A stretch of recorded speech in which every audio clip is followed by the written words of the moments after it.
सिंधू घाटी सभ्यतेचे अवशेष हे मानव सभ्यतेच्या अवशेषांचा महत्त्वपूर्ण वारसा आहेत आणि याच सभ्यतेचं एक नगर म्हणजेच मोहेंजोदडो आहे. आजच्या पाकिस्तानमधील सिंध प्रांतामधील लरकाना जिल्ह्यात स्थित मोहेंजोदडो इतिहासात आपल्या प्राचीन संस्कृतीचा गौरव होता. आज आपण ह्याच आपल्या प्राचीन मोहेंजोदडोच्या संस्कृतीचा गौरवशाली इतिहास जाणून घेऊया. मोहेंजोदडो याचा मराठी अर्थ मृतांची टेकडी असा होतो, पण वास्तविकता हे सिंधू घाटी सभ्यतेचे सर्वात परिपक्व, नियोजित आणि सर्वात उत्कृष्ट शहर मानलं जातं. पुरातत्व वेदांच्या मते जवळपास 5000 वर्षांपूर्वी हे शहर त्यावेळी समाजातील सर्वात श्रीमंत, विद्वान आणि व्यापाऱ्यांचं प्रमुख ठिकाण असायचं.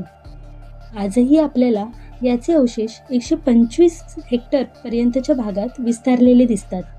ह्या गोष्टीची सुरुवात होते सन 1911 मध्ये. त्या दिवशी होडीने यात्रा करणारे प्रोफेसर D.R. भांडारकरांची नजर नदीकिनारी असलेल्या टेकडीवर गेली. तिथे निरीक्षण केल्यानंतर त्यांना प्राचीन स्तूप आणि बौद्धकालीन नाणी भेटली. त्यांना घेऊन ते भारतीय पुरातत्व सर्वेक्षण विभागाच्या तत्कालीन प्रमुख जॉर्ज मार्शल यांच्याजवळ गेले. त्याचवेळी हडप्पाचा दौरा करणाऱ्या जॉर्ज मार्शल यांनी मोहेंजोदडोलाही भेट दिली आणि त्याचं बारकाईने निरीक्षण केलं आणि त्यांच्या निरीक्षणात तिथे बौद्ध स्तूपासोबतच मानवी अवशेष असल्याचेही समजले. आणि नंतर सन 1922 मध्ये सर राखालदास बॅनर्जी यांच्या निगराणीमध्ये मोहेंजोदडोमध्ये अधिकारिकरित्या उत्खनन सुरू झालं. याच दरम्यान त्यांना अनेक अशा विटांनी बनवलेल्या इमारती, भांडी, धातूंच्या मूर्त्या आणि अतिप्राचीन मोहरा मिळायला लागल्या. यावरून हे स्पष्ट झालं की बौद्ध स्तूप आणि नगरांचे अवशेष हे वेगवेगळ्या कालखंडात वेगवेगळ्या सभ्यता होत्या. पुरातत्व वेदांच्या मते बौद्ध स्तूप 2ऱ्या शतकातले होते, तर मोहेंजोदडो शहर हे इसवी सन 2600च्या आसपासचे इथे स्थापन झालेले आहे. एवढे जुने नगर असूनही या शहराचा मुख्य ढाचा अजूनही मजबूत आहे.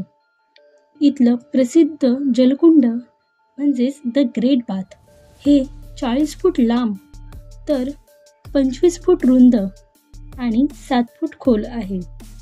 तसंच इथे 8 स्नानगृह सुद्धा आहेत.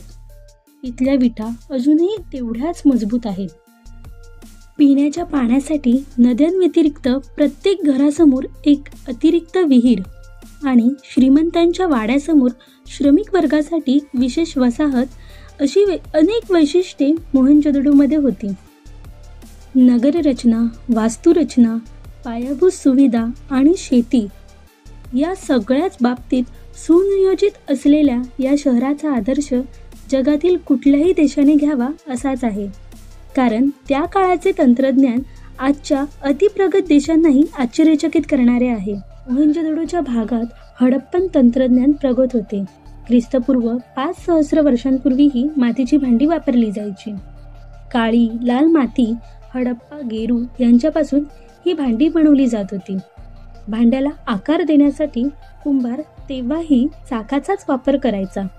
ही भांडी भाजण्यासाठी 6 बाय 4 फुटाची भट्टी तेव्हाही होती. भांड्यांना अनेक प्रकारचे रंग आणि चित्र होती. याचे पुरावे उत्खननातून मिळाले आहेत. हडप्पा संस्कृतीमधील मातीच्या भांड्यांवर मिळालेले कापडाचे ठसे आणि मूर्तीवर दाखवलेले वस्त्र, उत्खननात मिळालेल्या विविध आकारांच्या सुया यांवरून लोकांना वेशभूषेचे चांगले ज्ञान असल्याचे दिसते. तसेच तत्कालीन मूर्तीवरून केशभूषेची माहिती मिळते. पुरुष दाढी कोरत मधोमध भांग पाडत, तर स्त्रिया विविध प्रकारची केशरचना करत. पुरुष डाव्या खांद्यावरून शाल पांघरीत व उजवा हात मोकळा ठेवत, कमरेच्या खाली ते धोतर घालत. स्त्रिया कमरेपासून गुडघ्यांपर्यंत घागरा व वरती ओढणीसारखे एखादे वस्त्र घालत. मोहेंजोदडोच्या लिपीला हडप्पा लिपी असंही म्हणतात किंवा सिंधू लिपी असंही म्हणतात. ही एक चित्रमय स्क्रिप्ट आहे. याचं वैशिष्ट्य असं की ही उजवीकडून डावीकडे आणि डावीकडून उजवीकडे अशी बदलत गेलेली आहे. भांड्यांमध्ये ताम्रपत्रावर किंवा अनेक अशा वस्तूंवर ही लिपी तिथे आढळली आहे. या लिपीमध्ये प्राण्यांचा आणि मानवी आकृतिबंधांचा उपयोग केला आहे.